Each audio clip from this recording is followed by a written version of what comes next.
Et salut à tous et à toutes, bonjour, bienvenue dans la vidéo. Aujourd'hui, vidéo de présentation du Probot SonicWake 36V2 que vous voyez ici devant vous. Alors, je ne vais pas vous faire le tour de la boîte parce qu'elle n'est pas trop intéressante. On a la vue principale qui est ici, sur le côté, là on a les dimensions, je vous les donnerai après. Et c'est quasiment tout ce qu'on a dessus. On nous donne quelques infos sur le moteur, le Vario, mais je vais aussi vous les donner tout à l'heure. Je vais vous montrer tout de suite ce qu'il nous livre avec dans la boîte. Donc on a le sticker Probot qui, moi, pour ceux qui ont vu la vidéo de présentation de l'atelier, va aller sur une des portes de l'atelier.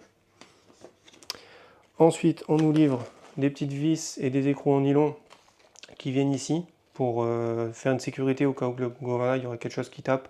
Ça soulève, la vis en nylon elle casse et ça soulève, ça évite d'arracher le tableau arrière. Donc il y a une personne qui m'a dit qu'il fallait les enlever et mettre une vis en inox, et il y en a une autre qui m'a dit qu'il valait mieux les garder, que c'était une sécurité, et d'acheter une boîte sur Amazon. Donc j'en ai acheté 100 sur Amazon. J'ai 100 vis, 100 écrous et 100 rondelles là-dedans pour 10 ou 11 euros.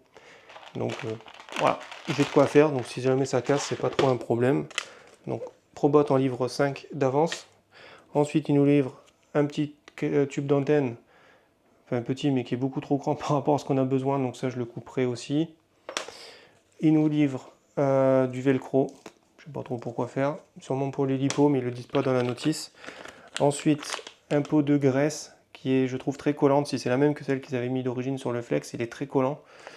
Donc moi, je l'utiliserai pas, je la garde, ça peut dépanner, mais je l'utiliserai pas. Ensuite, il nous file la notice. Dans la notice, on a quelques infos de base sur le bateau, où on répète, je crois, les KV moteurs, les infos sur le variateur et tout. On nous explique un peu comment régler les couteaux, les temps de fine et les flaps. Et il nous donne surtout le tableau de programmation du Vario, donc il est réglable sur 4 positions. On a le mode, donc mode position 1, on a marche avant seul, le mode 2, marche avant plus marche arrière, il est réglé sur ce mode. Ensuite, je ne me rappelle plus, je vais regarder dans le tableau, donc on a le lipo, donc le choix de la lipo, si on met du 4S, du 6S, donc ça va de automatique, 3S, 4S, 5S, 6S, 7S. Donc est-ce que ce Vario prend 7S? Je sais pas. Peut-être que oui. Il me semble avoir vu un américain qui l'avait fait tourner en 7S, donc peut-être que ça prend le 7. D'origine, il est réglé sur automatique. Ensuite, on a la coupure, donc on a désactivé. Et ensuite, on a 2,8 par élément, 3 par élément, 3,2 et 3,4 par élément. D'origine, il est réglé sur 3,2 par élément. Je vais le laisser là. Et ensuite, on a le timing qui est réglable sur 8 positions de 0 degré jusqu'à 26 degrés 5 et d'origine il est sur 0. Donc ça c'est plutôt cool, je m'attendais à ce qu'il soit sur 15, mais non, il est sur 0. Donc ça c'est cool. On nous donne aussi ce qu'il nous conseille comme lipo pour mettre dedans, donc il nous conseille 2 lipos de 3S qui vont être mis en série du coup. Voilà. Au niveau du variateur, on est sur un variateur donc c'est du Firma là-dedans, hein, Spectrum Firma, donc théoriquement c'est de l'Hobby-Wing. 120 ampères pour le variateur et on est sur un moteur en 4268 1900 kV. Donc pour moi c'est un moteur semblable à ce qu'on met dans un buggy 1/8 en fait. Voilà. Alors aussi, oui, donc j'y pense parce que j'avais oublié. J'essaie de filmer de manière différente. Je filme avec la DJI, j'utilise le micro et je le fais en fond devant ce truc là. Alors c'est pas très joli, mais parce que là je chargeais les lipos donc pour aller naviguer cet après-midi, faire les premiers essais. Je vous montre le bateau. Alors le poids je sais pas, je crois qu'il fait moins de 3 kg avec les batteries. Ou aux alentours des 3 kg avec les batteries dedans, après tout dépend ce qu'on met comme batterie. Voilà, alors je regarde en même temps le retour. Comme ça je vous fais le tour du bateau. Alors le capot il est soulevé mais il n'est pas vissé, hein, c'est tout à fait normal. Ici sur le dessus, on voit les entrées d'eau. Je sais pas si vous les voyez. Il y a les entrées d'eau ici pour le caisson. De l'autre côté on a aussi le caisson là-bas. Alors le caisson, j'ai regardé, il va jusqu'au devant. C'est toute cette partie ici, jusqu'à la partie de l'arrière. Je vais vous montrer l'intérieur. Si j'arrive à lever ce truc-là à une main. Voilà. Le capot, ils nous ont mis un petit polystyrène, au cas où que le capot viendra tomber. Mais franchement, vu qu'il est tenu par 4 grosses vis, je pense pas qu'il bouge, à moins que ça s'arrache. Mais théoriquement, ça devrait pas bouger. Je pose ça ici. Voilà. Et je vous montre l'intérieur. Donc ici, vous voyez la grosse partie blanche là, c'est le caisson. Donc on nous a mis 2 prises pour les lipos. D'origine, c'est uniquement les prises comme ça. Le loop là, c'est moi qui l'ai mis parce que j'avais branché qu'une seule batterie. Mais il n'est pas livré avec. Le compartiment pour les lipos, on a de la place dans la longueur, par contre moi je trouve qu'en largeur c'est moyen, parce que je voulais mettre deux lipos de 4S en parallèle dedans, et ben ça passe pas. Quel que soit le sens dans lequel je mets les lipos, elle rentre pas. Du coup ça c'est pas ouf. Pareil les deux de 3S c'est limite, faut que j'en mette une à plat, une autre de côté, sinon ça passe pas non plus. Pourtant c'est pas des grosses 3S, c'est des 5002 120C, des I, et non coquées. Et il faut que j'en mette une de travers et une à plat, sinon bah ça passe pas.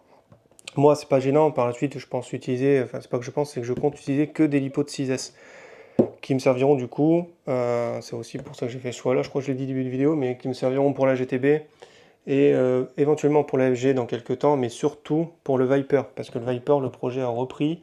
Je l'avais mis de côté un long moment et là, je me suis un peu remis dessus. J'attends un support moteur.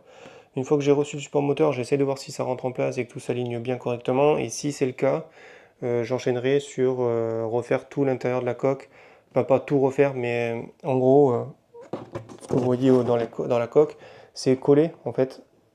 Dans le Viper, c'est fibré. Là, c'est collé, mais dans le Viper, c'est fibré. Et la fibre est en train de se décoller. Donc, je pense essayer de tout enlever, tout bien gratter, tout frotter et remettre le support, mais cette fois-ci collé à l'époxy et pas fibré, mais collé à l'époxy. Donc, ici, vous avez la boîte radio. Donc, dedans, il y a un récepteur, c'est le SR315. D'ailleurs, je viens de penser que j'ai oublié de vous montrer la radio, mais c'est la SLT3 que Spectrum, enfin qu'on trouve dans quasiment tous les modèles Oreo Zombie standard. Je vous la montrerai après.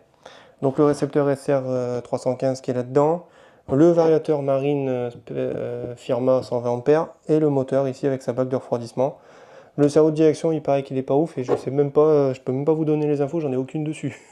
Donc comme ça c'est fait. J'ai aucune info sur ce truc. Euh, Je sais pas trop quoi vous dire en fait dessus. Parce que je le connais pas, je l'ai vu naviguer en vrai, ça marche plutôt bien. Mais je le connais pas, moi j'ai jamais navigué avec, donc voilà. Il y a des trucs qui me plaisent pas, la coque, polycarbonate, je suis pas fan, mais bon, on trouve quasiment que ça maintenant, à moins de prendre un bateau fait par Racing Powerbot à Grasse, mais voilà, il y a quelques petites péripéties avec cette personne-là. Pas moi, mais un copain à moi qui a eu quelques petits soucis avec un bateau qu'il lui a commandé. Bah, le Zika, que vous voyez en vidéo, il a eu quelques petits soucis avec, et vu le prix que le machin est vendu, pour moi je trouve pas ça très normal. Ou après on a MHZ Powerbot qui propose aussi des bateaux, donc on peut acheter soit que la coque et tout l'accastillage seul. Après ils nous proposent des modèles, on a la coque, plus ils nous font un kit avec l'accastillage, mais il faut tout assembler nous-mêmes.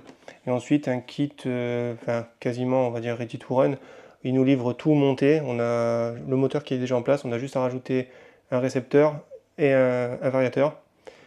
Et je crois que c'est tout, même l'hélice est fournie avec, je crois. Bon, après, on n'est pas du tout sur les mêmes tarifs que ce machin-là, hein. Un bateau de cette taille-là sur le site, il faut compter 1000 euros, quoi. Alors que là, on est à 470 euros. Donc, c'est pas du tout le même délire. Et là, on a l'avantage d'avoir le caisson. C'est pour ça que j'ai pris celui-là, il y a le caisson. Sinon, au départ, je voulais le Blackjack. Mais le Blackjack n'avait pas le caisson. Et quand je navigue seul, je me suis dit, c'est chiant.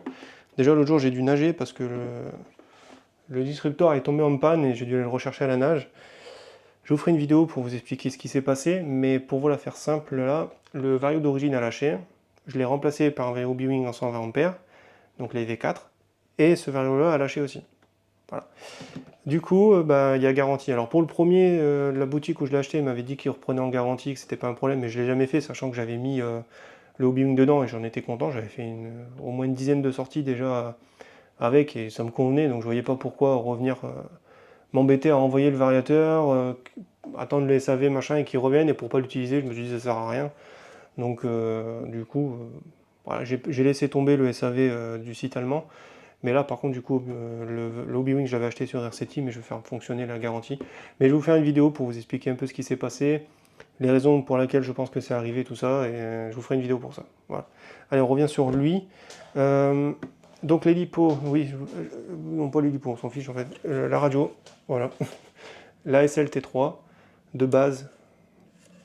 Euh, Moi, je l'ai utilisé juste pour voir si tout fonctionnait, mais je l'ai vite enlevé. J'ai bindé ma radio Spectrum à moi, qui est encore en train de charger derrière d'ailleurs. Donc du coup, ici, on a le reverse pour le cerveau de direction, les gaz, et ici, on a une bride 50%, 75% et 100%. Donc si vous mettez en 6S, que vous voulez le prêter à quelqu'un qui n'a pas l'habitude, on peut brider. Ça, c'est plutôt bien. Ici, on a les boutons habituels. Alors, je regarde parce que je me rappelle plus. On a SR, là, ça c'est le. Il est à fond d'ailleurs. Je crois que c'est pour la direction. Je sais même plus en fait. Bref. Enfin, on a 3 réglages ici devant. La radio est plutôt bien. Alors, ce bouton-là, je crois, il sert à rien sur ce modèle. On a ça. Direction. Je peux pas trop dire c'est bien, mais je suis habitué à ma radio. Donc je peux pas trop comparer après. Par contre, pour celui qui a pas de radio, bah, franchement, moi je les préfère à celles de Traxxas. Les radios Traxxas, j'aime pas leur prise en main et surtout je trouve qu'elles vieillissent très mal. On a vite d'écran ici dans la gâchette. La direction c'est pareil, ça a tendance à le faire au bout bon, là c'est plutôt quelques années. Là c'est au bout d'un an, environ un an, on a d'écran. Et là, ouais, 2-3 ans facile. Mais moi je préfère la prise en main des Arma. Par contre, pour le coup, les radios de Spectrum sont mieux que les radios de chez Traxxas. Après, il y a mieux comme radio, ça c'est clair, hein, mais en radio d'origine de boîte, moi je trouve que c'est déjà pas mal. Les lipos. Oui, donc du coup, les lipos, moi je vais tourner avec, bah, vous la voyez peut-être pas, non, vous la voyez pas, une GXF ou DXF, je sais pas, en 7100C. J'ai une HRB en 6050C, celle-là j'ai un peu de doute, en plus je crois qu'elle est un peu gonflée, mais bon, je l'ai vu qu'après l'avoir chargée. Et je vais utiliser deux i qui sont neuves en 5200, 120C, et là c'est le 3Z, donc je vais en mettre deux. Donc les premières vidéos que vous allez voir de ce bateau-là, la toute première, ça sera une vidéo en 4S. Ensuite, je filmerai peut-être pas la deuxième en 4S, mais je vous filmerai le 6S, avec des réglages quasi d'origine. Comme ça au moins, ça c'est tranquille. Voilà. Bon, bah, je vais vous laisser là parce que je sais pas. Ah oui, je vous ai pas donné les dimensions du bateau. Donc les dimensions, la coque fait un peu moins de 92 cm, 91 et quelques. Et avec ça ici, on a à peu près, je dirais, 9-10 cm. Donc on est sur environ 1 mètre. C'est une belle, c'est plutôt pas mal. Et la largeur, on est sur du 28, presque 28 cm de large. Sur, je crois, avec le capot de mi, à peu près 17-18 cm. Et le poids, je crois qu'on est dans les 2,5 kg vide. Et je pense 3,5 kg avec les lipos à peu près dedans, ça dépend ce qu'on met comme lipo. Mais voilà. C'est très léger. C'est ultra léger. Voilà. Bon, bah moi je vous laisse. Parce qu'il faut encore que je finale tout ça là à l'arrière pour aller naviguer cet après-midi avec le copain Nico, que vous avez déjà vu, qui lui a un disruptor rouge et bleu. Et là, il y aura son fils qui sera avec nous, Kylian, et lui, il va avoir le Probot Shockwave, je crois qu'il s'appelle. Il est orange et noir, vous l'avez déjà vu sur la vidéo, sur la chaîne.